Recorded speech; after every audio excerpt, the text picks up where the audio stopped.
ഇവിടെ നമ്മൾ എന്തിനാപ്പോ ഈ കണ്ട നിസ്കാരങ്ങളും ഈ നോമ്പുകളും ഈ സ്വതക്കകളും ഒക്കെ നമ്മൾ ചെയ്യുന്ന എന്തിനാ? നാളെ പടച്ചവന്റെ മുമ്പിൽ നമുക്ക് വിജയിക്കാനാണ്. അല്ലെന്ന് പറയാൻ പറ്റുമോ പൊന്നാര ചെറുപ്പക്കാര? അല്ല, നമുക്ക് അള്ളാന്റെ കൂലി കിട്ടാനാണ്. ഇവിടെ നിങ്ങൾ വന്നിരിക്കുന്ന എന്തിനാ? ഞാൻ വരുന്നു എന്നുള്ളത് കൊണ്ടല്ല, അള്ളാഹുവിനോടുള്ള സ്നേഹം കൊണ്ടാണ് നിങ്ങൾ വന്നത്. നമുക്കൊക്കെ എന്ത് വിലയുള്ളത്? നിങ്ങൾ വന്നത് അള്ളാഹുവിന്റെ ഖുർആൻ കേൾക്കാനാണ്, അള്ളാഹുവിനോടുള്ള മഹബത്താണ്. നിങ്ങൾ വന്നിരുന്നു എന്തിന്? അള്ളാന്റെ പൊരുത്തം കിട്ടാൻ അല്ലേ? പക്ഷെ നമ്മൾ ഇവിടെ നേരെ ഇറങ്ങി, ഇവിടുത്തെ വാദം കഴിഞ്ഞ് നേരെ ഇറങ്ങിയിട്ട് വേറെ ആരെങ്കിലും പറ്റി വല്ലതും പറഞ്ഞാലോ? നമ്മൾ ഇരുന്നതിന്റെ കൂലി നഷ്ടപ്പെട്ടില്ലേ? നമ്മൾ ഓതിയതിന്റെ കൂലി നഷ്ടപ്പെട്ടില്ലേ? ഇല്ലേ? എന്തിനാ നമ്മൾ ചെയ്തിട്ടുള്ളത് മറ്റുള്ളവർക്ക് വേണ്ടി കൊടുക്കുന്നത്? നാളെ പടച്ചവന്റെ കോടതിയിൽ വരുമ്പോ നമ്മുടെ നിസ്കാരം നമുക്ക് തന്നെ വേണ്ടേ? നമ്മുടെ നോമ്പ് നമുക്ക് തന്നെ വേണ്ടേ? നമ്മൾ ചെയ്തിട്ടുള്ള സ്വതക്കുകൾ നമുക്ക് തന്നെ വേണ്ടേ? എങ്കിലേ നമുക്ക് വിജയിക്കാൻ പറ്റൂ. അതുകൊണ്ട് നാവിനെ നിങ്ങൾ പ്രത്യേകം സൂക്ഷിക്കണമെന്ന് നമ്മളോട് പഠിപ്പിച്ചത് നമ്മുടെ മനസ്സിന്റെ മുത്ത് മുഹമ്മദ് മുസ്തഫ. ഉറക്കെ പറയ്, സ്വലാത്ത് കുറയ്ക്കല്ലേ മുഹമ്മദുർ റസൂലുള്ളാഹി സല്ലല്ലാഹു അലൈഹി വസല്ലം തങ്ങളെ സൂക്ഷിക്കണം. ഒന്നും അറിയാതെ പറയരുത്. ചില ആളുകൾ ഒരു മനുഷ്യനെ പറ്റി അങ്ങോട്ട് പറയാന്നെ, അതിന് ഉള്ളതാണോ എന്ന് അറിയണ്ട, ഇല്ലാത്തതാണോ ഒന്നും അറിയണ്ട. എന്തിനേറെ ഞാൻ ഒരു കഥ പഠിപ്പിച്ചു തരാം. സുബ്ഹാനല്ലാഹ്, സുലൈമാനുൽ ഖാനൂൻ എന്ന് പറയുന്ന ഒരു ഭരണാധികാരി ഉണ്ടായിരുന്നു. ആ ഭരണാധികാരി പാതിരാത്രി കിടന്നുറങ്ങുമ്പോ സുലൈമാനുൽ ഖാനൂൻ ഒരു സ്വപ്നം കാണുകയാണ്. ഈ ചരിത്രം നിങ്ങളുടെ ജീവിതത്തിൽ കുത്തിവെക്കാനുള്ള, നിങ്ങളുടെ ഹൃദയത്തിന്റെ ഉള്ളിൽ കൊണ്ടുവരാനുള്ളതാണ്. സുലൈമാനുൽ ഖാനൂന് കണ്ടിട്ടുള്ള ആ സംഭവം ഏതെന്നറിയോ? ആ സ്വപ്നം ഏതെന്നറിയോ? സുലൈമാനുൽ ഖാനൂനെ,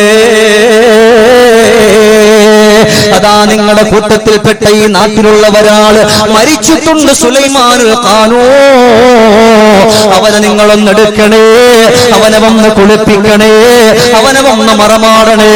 സുലൈമാനുൽ ഖാനൂൻ അവിടെ നിന്ന് ഇറങ്ങിപ്പോകുമ്പോ ആളുകളൊക്കെ കൂടി നിൽക്കുന്നുണ്ട്, ചോദിക്കുന്നുണ്ട്, ഇവിടെ ആരെങ്കിലും മരിച്ചിട്ടുണ്ടോ? ഈ നാട്ടിന്റെ ഏതെങ്കിലും ഒരു പ്രദേശത്ത് ആരെങ്കിലും മരിച്ചിട്ടുണ്ടോ എന്ന് ചോദിക്കുമ്പോ സുലൈമാനുൽ ഖാനൂനോട് ആ നാട്ടുകാര് പറഞ്ഞു, രാജാവേ, നിങ്ങൾ അന്വേഷിക്കുന്ന കോലത്തിൽ ഒരാൾ ഇവിടെ മരിച്ചിട്ടില്ല.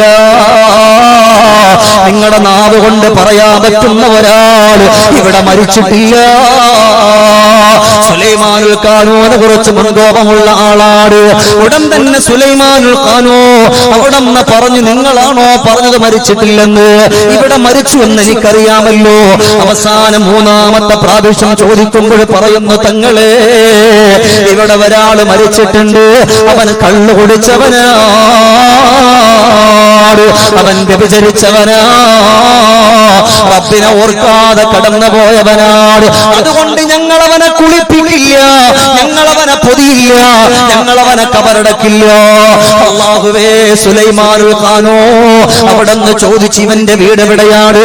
ആളുകൾ കാണിച്ചു കൊടുത്ത കാണുന്ന പർവ്വതം കണ്ടോ, കാണുന്ന മലമുകൾ കണ്ടോ? ആ മലമുകളിലാണ് അവൻ താമസിക്കുന്നത്. അതുകൊണ്ട് അവിടത്തേക്കൊന്ന് കടന്നു പോകാൻ വേണ്ടി തീരുമാനിക്കുന്ന സുലൈമാനുൽ ഖാനൂൻ ആ കിടക്കുന്ന മനുഷ്യന്റെ ജനാസ എടുത്ത് തോളത്തേക്കിടുകയാ. ഒരു നാട്ടിന്റെ ഭരണാധികാരി ആ മനുഷ്യന്റെ മയ്യത്തെടുത്ത് തോളിലിട്ടു. പടച്ചവനേ, മലമുകളിലേക്കൊന്ന് കടന്നു പോവുകയാണ്. വീടിന്റെ വാതിലിൽ മുട്ടുമ്പോ ഇദ്ദേഹത്തിന്റെ പ്രിയപ്പെട്ടവള് കടന്നു വരികയാണ്. ഭാര്യ കടന്നു വന്നു. ഉടൻ തന്നെ ചോദിക്കുന്നു, ഈ മനുഷ്യനെ പെണ്ണെ നിനക്കറിയോ? അവിടെ നിന്ന് പറഞ്ഞു, എനിക്കറിയാ. പടച്ച റബ്ബേ, എന്റെ പ്രിയപ്പെട്ട ഭർത്താവാണ്. എന്തേ എന്റെ ഭർത്താവിന് പറ്റിയത്? എന്റെ ഭർത്താവ് ലോകത്തോട് വിട പറഞ്ഞു പോയി. പൊന്നുമോളെ, ഞാൻ ഒരു ചോദ്യം ചോദിക്കാൻ വന്നവനാണ്. എന്റെ ഭർത്താവ് ദുനിയാവിന്റെ പുറത്ത് വെച്ചുകൊണ്ട് ചെയ്തിരുന്ന പ്രവർത്തനങ്ങൾ എന്താണ്? ഞാൻ അവിടെ നിൽക്കുന്നവരോട്, എന്തേ നിങ്ങൾ മയ്യത്തെടുക്കാത്തത്? എന്തേ നിങ്ങൾ കുളിപ്പിക്കാത്തത്? എന്തേ നിങ്ങൾ പൊതിയാത്തത് എന്ന് ചോദിക്കുന്ന സമയത്ത് നാട്ടുകാരെന്നോട് പറഞ്ഞത് അവൻ വ്യഭിചരിക്കുന്നവനാണെന്നാ പറഞ്ഞത്. അത് മാത്രമല്ല, കള്ളു കുടിച്ചുകൊണ്ട് വരുന്നവനെന്നാ പറഞ്ഞിട്ടുള്ളത്. ഉടൻ തന്നെ ഇവിടെ നിന്ന് പൊട്ടിക്കരഞ്ഞുകൊണ്ട് പെണ്ണ് പറഞ്ഞു, വല്ലാഹി ലാ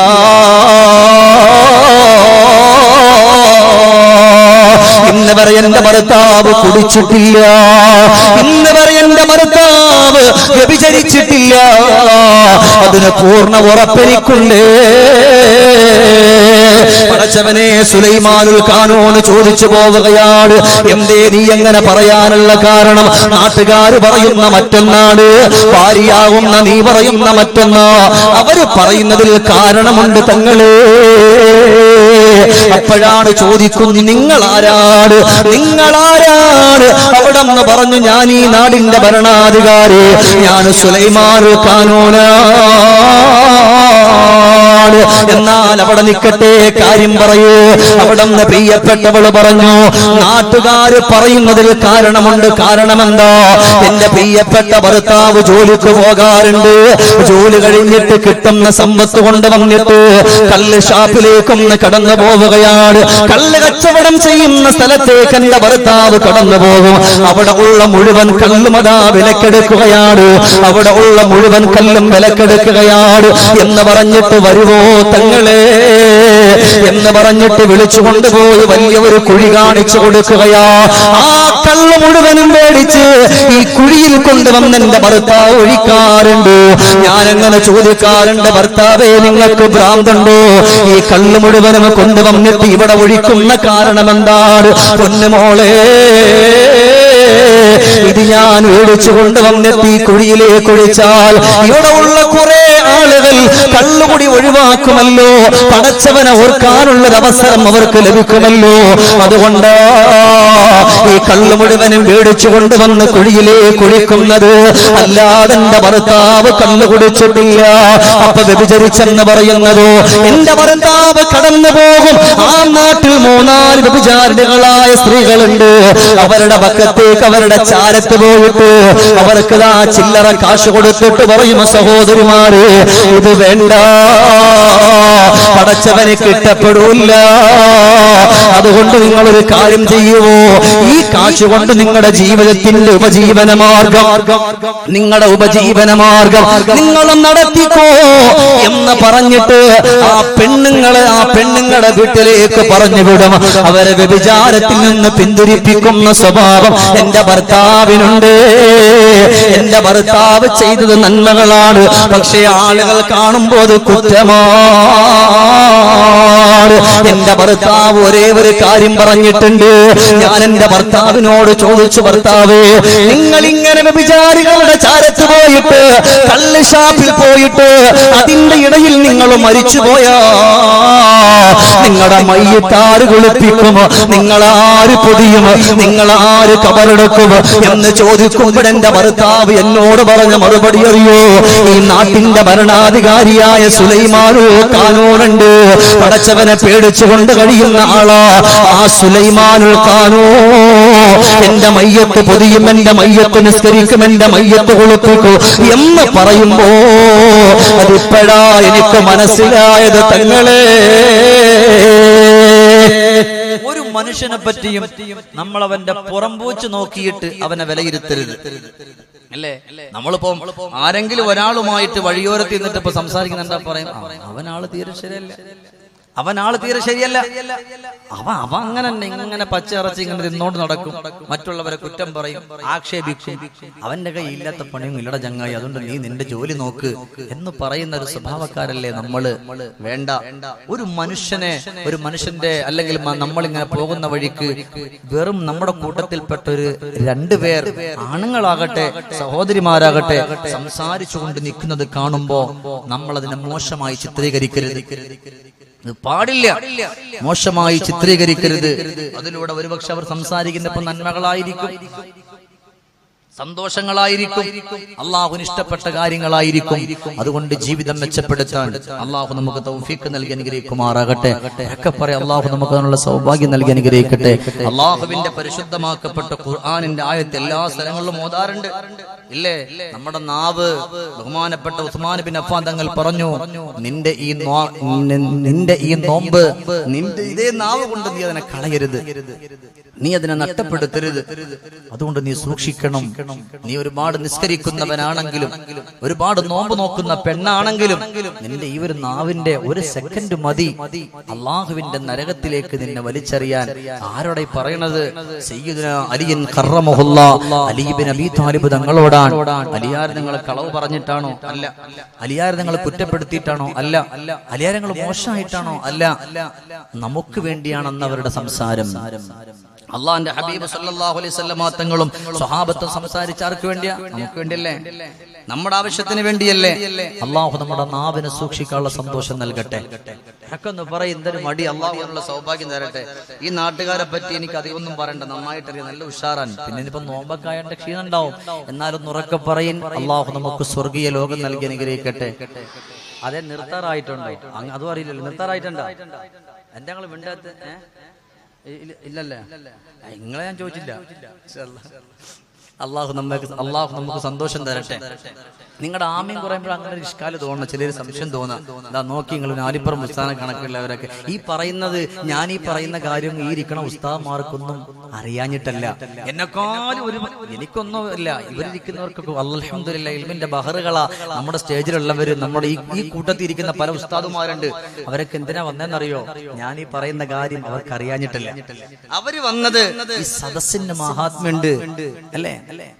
ജീവിതം ഒന്നേ പറയുവതായിരുന്നാണേ, മനസ്സുകളേറ്റവും കരഞ്ഞു കണ്ണിൽ പോയി എന്നാണേ, ഖൽബ് തണുത്തു പോയാനേ ഇല്ല റഹ്മാനേ, കനിവത് ചെയ്യണം കോരി നിന്റെ ഇലാഹി എന്നെ നീ നാടത്തണം കോരി, കരുണകളെ തിടേണേ പാപമെല്ലാമേ മാറ്റി ജീവിക്കാനാണ് ഏറ്റവും പൂതി കൽവിൽ കൊണ്ടുവന്നാനേ, കനിവുകൾ നൽകിടം തോനേ.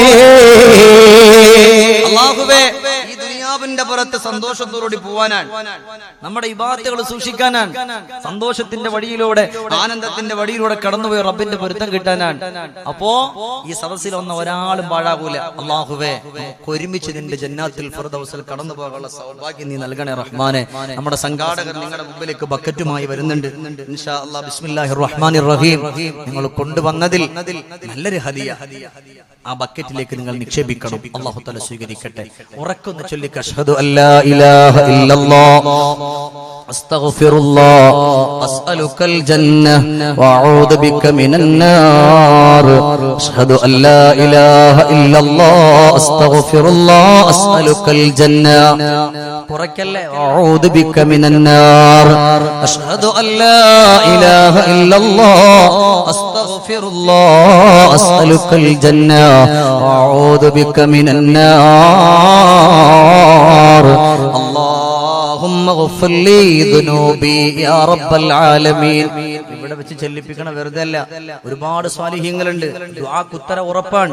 അല്ലാഹുമ്മ ഗ്ഫിർ ലീ ദുനൂബി യാ റബ്ബൽ ആലമീൻ.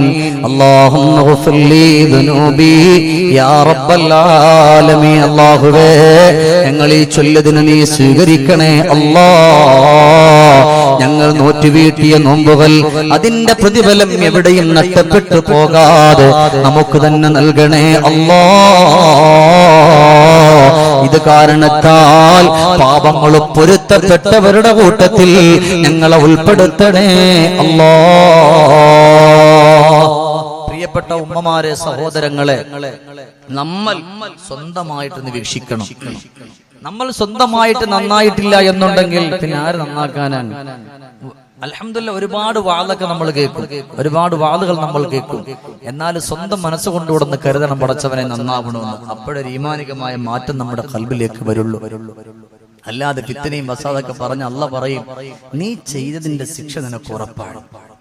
അല്ലേ? എപ്പോഴും ഞാൻ നിങ്ങൾ ഓതാറുണ്ട് ആയത്ത്, അല്ലാഹുവിന്റെ ഖുർആൻ, ഇദാ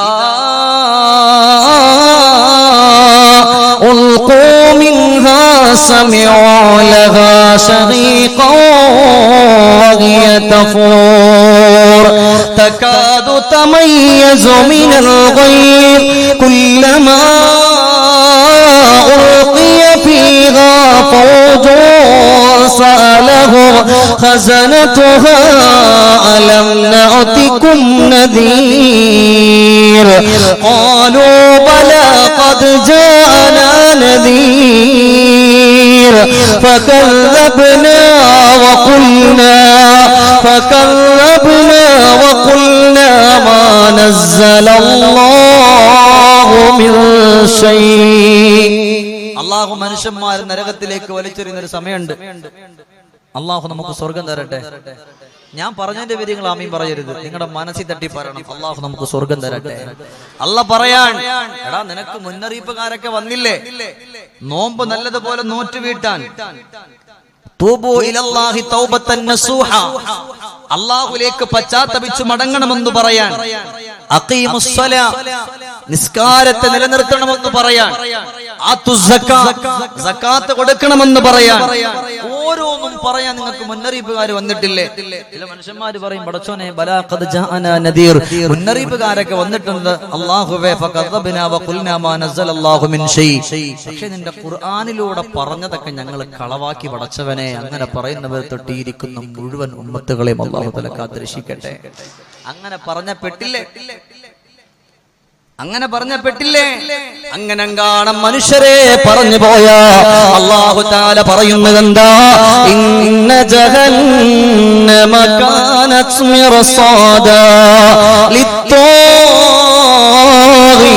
മആബാ ലാബതീന ഫീഹാ അഹ്ഖാബാ ലാ യദൂഖൂന ഫീഹാ ബർദൻ വലാ ശറാബാ ഇല്ലാ ഹമീമാ وغساقا جزاء وفاقا إنهم كانوا لا يرجون حسابا فكذبوا بآياتنا كذابا فكل شيء أحصيناه كتابا فذوقوا ولن نزيدكم إلا عذابا. അല്ലാഹു നരകത്തിലേക്ക് വലിച്ചെറിഞ്ഞിട്ട് പടച്ച റബ്ബ് പറയും, ജസാഅം വിഫാഖ, യോജിച്ച ശിക്ഷ, അനുയോജ്യമായ ശിക്ഷ നിന്നോട് പറഞ്ഞിട്ട് നീ കേട്ടില്ലല്ലോ. ഉമ്മമാരെ ശ്രദ്ധിക്കണം, ഈ ചൂട് സമയം നമ്മളിലേക്ക് വരുമ്പോ അവസാനം ഉസ്മാൻ ബിൻ അഫ്ഫാൻ തങ്ങളും അലിയാർ തങ്ങളും അവസാനം പറഞ്ഞതും അള്ളാഹുവിന്റെ നരകമാണ്. അതുകൊണ്ട് അപ്പ അങ്ങോട്ട് വരാം, അതുകൊണ്ട് ഇപ്പൊ അതിലേക്ക് പോകുന്നില്ല. അതുകൊണ്ട് എന്റെ പ്രിയപ്പെട്ട മുഅ്മിനുകളെ അള്ളാഹ് പറയാൻ, ജസാഅൻ വിഫാഖ, നീ എന്ത് വിചാരിച്ചു ഈ ദുനിയാവിന്റെ പുറത്തുകൂടെ ചെയ്തു കൂട്ടിയ ഒന്നും എന്റെ പക്കൽ ഇല്ലെന്നാണോ? ഫകുല്ല ശൈഇൻ അഹ്സൈനാഹു കിതാബാ ഇഖ്റാ കിതാബക, വായിച്ചോ നിന്റെ കിതാബ്. നീ പരിശുദ്ധമാക്കപ്പെട്ട നോമ്പ് നോറ്റിട്ട് നിന്റെ നാവ് സൂക്ഷിക്കാത്തത്, നിന്റെ മനസ്സ് സൂക്ഷിക്കാത്തത്, നിന്റെ ഓരോ അവയവങ്ങളെ സൂക്ഷിക്കാത്ത, പിടിച്ചോ, വായിച്ചു. അല്ലാഹുവേ, പെട്ടുപോകും മനുഷ്യന്മാർ അല്ലേ? ഫദൂഖൂ വലൻ നസീദകും ഇല്ലാ അദാബാ, ഇവിടെ വേദനാജനകമായ ശിക്ഷയല്ലാതെ ചൂടല്ലാതെ ഒന്നുമില്ല, അനുഭവിച്ചോ. അല്ലാഹു നമ്മളെ കാത്തുരക്ഷിക്കട്ടെ. അള്ളാഹു നമ്മളെ കാത്തുരക്ഷിക്കട്ടെ. അള്ളാഹു നമുക്ക് സ്വർഗീയ ലോകം നൽകി അനുഗ്രഹിക്കുമാറാകട്ടെ. ഇല്ല, അപ്പൊ അള്ള ചോദിക്കടാ, നിന്നോട് പറഞ്ഞിട്ട് നീ കേട്ടില്ലല്ലോ. സൂക്ഷിക്കണം ഉമ്മമാരെ, സൂക്ഷിക്കണം. നമ്മളോട് ഇബ്ലീസ് ഇങ്ങനെ പറയും, പെണ്ണെ നീ വേണമെന്നുണ്ടെങ്കിൽ അപ്പുറത്തുള്ള സുബൈദാനെ പറ്റി എന്തെങ്കിലുമൊക്കെ ഒന്ന് പറഞ്ഞു നിനക്ക് രക്ഷപ്പെടാം, ഇല്ലേ? രണ്ടുപേര് കൂടുമ്പോ നമുക്കിങ്ങനെ തോന്നും അല്ലെ? അല്ലെങ്കിൽ നമ്മളിങ്ങനെ വരുമ്പോ ഷംഷാദ് സലീം ഉസ്താനെ പറ്റി എന്തെങ്കിലും ഒന്ന് പറഞ്ഞാലേ മൂപ്പര് ഏതായാലും വെറുതെ നടക്കണം, അപ്പൊ രണ്ടു വാക്ക് മൂപ്പരെ പറ്റി പറയാം. അവിടെ കൊടുത്തു. നിസ്കാരം ഏതായാലും മൂപ്പർക്ക് അൽഹംദുലില്ലാ സന്തോഷമായിട്ട് അത് കിട്ടി. എന്തിനാ നമ്മൾ ചെയ്യുന്ന അവമാനങ്ങൾ മറ്റുള്ളവർക്ക് വേണ്ടി കൊടുക്കുക? നമുക്ക് നന്മകൾ ചെയ്തൂടെ? നന്മകൾ ചെയ്യിൻ. ആ സമയം കൂടെ അള്ളാന്റെ ഖുർആൻ ഓതി, അള്ളാഹുവിന്റെ ദിക്റുകൾ ചൊല്ലിൻ. എന്തിനാണ് അലി ഇബ്നു അബീ ത്വാലിബ് റളിയല്ലാഹു തആല അൻഹു വീട്ടിന്റെ ഉള്ളിൽ ഇരിക്കുമ്പോഴാണ് ഒരാൾ ഓടി വരുന്നത്. എന്നിട്ട് പറയുന്നു, അലിയാര് തങ്ങളെ, ഞാൻ നല്ല സുന്ദരമായ ഒരു വീടുണ്ടാക്കിയിട്ടുണ്ട്, ആര് കണ്ടാലും കൊതിച്ചു പോകുന്ന മനോഹരമായ വീട്. അതുകൊണ്ട് ആ വീടിന്റെ മുമ്പിൽ തൂക്കിയിടാ സുന്ദരമായ ഒരു കവിതവും എഴുതി തരുവോ തങ്ങളെ? അലി ഇബ്നു അബീ ത്വാലിബ് റളിയല്ലാഹു തആല അൻഹു പേനയെടുത്ത് പേപ്പർ എടുത്തു, നല്ലൊരു വീടുണ്ടാക്കി, കാണാൻ ഭംഗിയുള്ള മൊഞ്ചുള്ള വീട്. അലി ഇബ്നു അബീ ത്വാലിബ് റളിയല്ലാഹു തആല അൻഹു പറഞ്ഞു, അതിനിപ്പോ എന്താ മോനെ വേണ്ടത്? ആര് കണ്ടാലും നോക്കും തങ്ങളെ. സമ്മതിച്ചു, ഞാനിപ്പോ എന്താ വേണ്ടത്? നിങ്ങളെ ഇനി ആ വീടിന്റെ സൗന്ദര്യം നിങ്ങളുടെ കൈ കൊണ്ടൊരു 4 വരി കവിത എഴുതി തന്നാല് എന്റെ വീടിന്റെ മുമ്പിൽ ഒന്ന് തൂക്കിയിടാം. അൽഹംദുലില്ലാഹ്. 4 വരി കവിത. അലിയാരങ്ങൾ പേനയും പേപ്പറും എടുത്ത്. ഇനിയിപ്പോ നിങ്ങൾ ചോദിക്കേണ്ട പേനയും പേപ്പറും എവിടെ പറഞ്ഞേക്കണേന്ന് ഞാൻ നമുക്ക് മനസ്സിലാൻ വേണ്ടി പറഞ്ഞതാണ്. പേനയും പേപ്പറും എടുത്തു. അലിയാർ തങ്ങൾ അവിടുന്ന് എഴുതുന്ന 4 വരി കവിതയുണ്ടല്ലോ.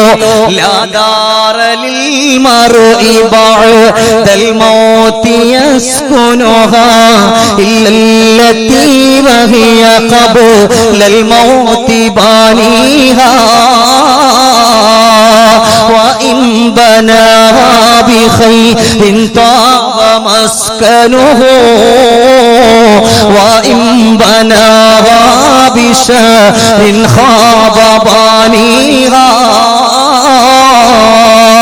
وعمل لدار غدا رضوان خازنها والجار أحمد ورحمن ناشيها.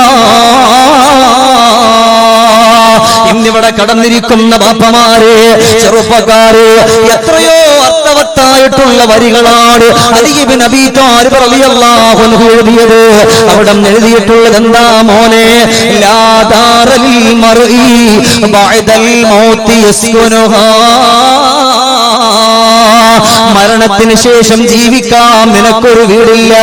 ഇല്ലല്ലതീ വഹിയ ഖബ്ലൽ മൗതി ബാനിഹാ.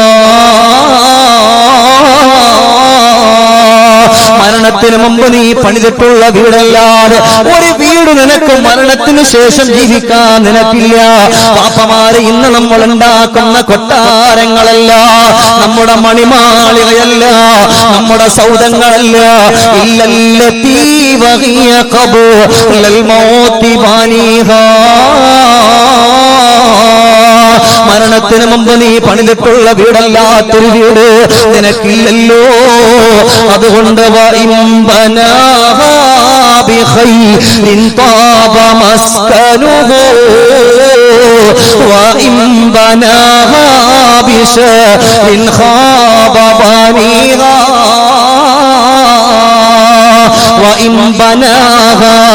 ഈ ദുനിയാവിന്റെ പുറത്ത് വെച്ചുകൊണ്ട് നീ പണിതിട്ടുള്ള വീട്, നീ ഉണ്ടാക്കിയ വീട്, നമ്മുടെ കൊട്ടാരവും നമ്മൾ ഇന്ന് താമസിക്കുന്ന വീടുമല്ല. നല്ല ഒരു വീടും നല്ലൊരു വാഹനവും സ്വാലിഹത്തായ പെണ്ണും അതൊരു മുഅ്മിനായ മനുഷ്യനിക്ക് അല്ലാഹുവേ ബാധ്യമാണ്.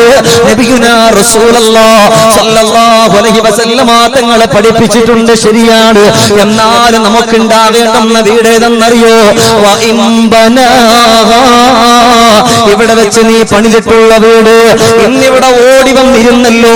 നിങ്ങളുടെ ഈ ഇരുത്തം ഒരു വീടാണ്, നിങ്ങൾ ചൊല്ലിയ സ്വലാത്തുകൾ വീടാണ്, നിങ്ങളുടെ ആമീനുകൾ വീടാണ്, നിങ്ങളുടെ ഓരോ ദിക്റുകളും വീടാണ്. പടച്ചവരെ, വഇൻ ബനാഹാ ബിഖൈരിൻ ത്വാബ മസ്കനുഹു. ഇവിടെ വെച്ചുകൊണ്ട് പണിതിട്ടുള്ള വീട്, പടച്ചവനെ, പാവപ്പെട്ട മക്കള് പഠിക്കുമ്പോ ഖുർആനിനോടുള്ള മഹബ്ബത്ത് വെച്ച്, ഖുർആനിനോടുള്ള അനുരാഗം വെച്ച്, അല്ലാഹുവേ, ജീവിതത്തിൽ എത്ര പട്ടിണി കിടന്നവരാണ്, എത്ര നൊമ്പരം സഹിച്ചവരാണ്, എത്ര കണ്ണീര് സഹിച്ചവരാണ്. എന്നാലും ഖുർആനിന്റെ കോളേജിന്റെ ഒരു കാര്യം പറയുമ്പോ എന്റെ കയ്യിലുണ്ടായിരുന്നൊരു വള ഞാൻ കൊടുത്തു റബ്ബേ, ഒരു മാല കൊടുത്തു റബ്ബേ, ഒരു സ്വർണത്തിന്റെ മോതിരം കൊടുത്തു റബ്ബേ.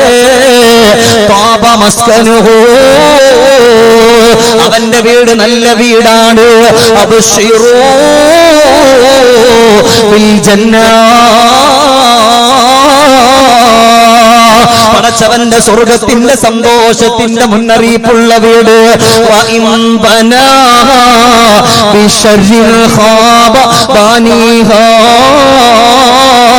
മോനെ ഇവിടെ വെച്ചുകൊണ്ട് പണിതിട്ടുള്ള വീട് ആളുകളെ പറ്റി കുറ്റം പറഞ്ഞ വീടാണോ, തിന്മ പറഞ്ഞ വീടാണോ, പലിശ മേടിച്ച വീടാണോ, ഹറാമുകൾ ചെയ്തിട്ടുള്ള വീടാണോ? എന്നാൽ ഖാബ ബാനിഹാ ഉലൈക മഅവാഹുമുൻ നാർ ബിമാ കാനൂ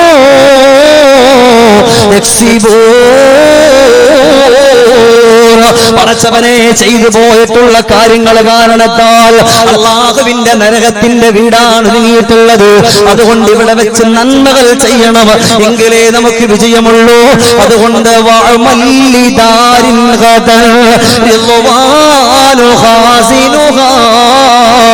നാളത്തേക്കുള്ള വീടിന് വേണ്ടി പരിശ്രമിക്കണം. അതിനാ പെങ്ങളെ നിങ്ങൾ വള കൊടുത്തത്, അതിനാ നിങ്ങൾ മാല കൊടുത്തത്, അതിനാ നിങ്ങൾ സിമന്റുകൾ കൊടുക്കുന്നത്, അതിനാ നിങ്ങൾ കല്ല് കൊടുക്കുന്നത്. അല്ലാഹുവിന്റെ അടുക്കൽ രക്ഷപ്പെടാനാണ്. എങ്ങനെയുള്ള വീടെന്നറിയോ? മലക്ക് റിദ്വാൻ കാവൽ നിൽക്കുന്ന വീട്. അതിന്റെ അയൽവാസി ആരെന്നറിയോ? വൽജാറു അഹ്മദു റഹ്മാനു നാശിഹാ. അവിടത്തെ വീടിന്റെ കാവൽക്കാരൻ ബഹുമാനപ്പെട്ട മലക്ക് റിദ്വാൻ. അതൊക്കെ പറയും, നിങ്ങൾ മിണ്ടായിരിക്കുമ്പോൾ ഞാൻ വിചാരിച്ച് അവസാനിപ്പിക്കാറായിരുന്നു. ബഹുമാനപ്പെട്ട മലക്ക് റിദ്വാൻ അലൈഹിസ്സലാം. നമ്മുടെ അയൽവാസിയോ? നമ്മുടെ ഖൽബിന്റെ മണിമുത്ത് മുഹമ്മദ് മുസ്തഫ അൽഹംദുലില്ലാഹി സ്വല്ലല്ലാഹു അലൈഹി വസല്ലം. ഇവിടെ വെച്ച് നന്മകൾ ചെയ്തു. ഞാൻ ഇവിടത്തേക്ക് വാതിന് വേണ്ടി കയറുമ്പോ ഒരു സഹോദരി ഒരു വള കൊടുത്തു വിട്ടിട്ടുണ്ട്. അൽഹംദുലില്ലാഹ്.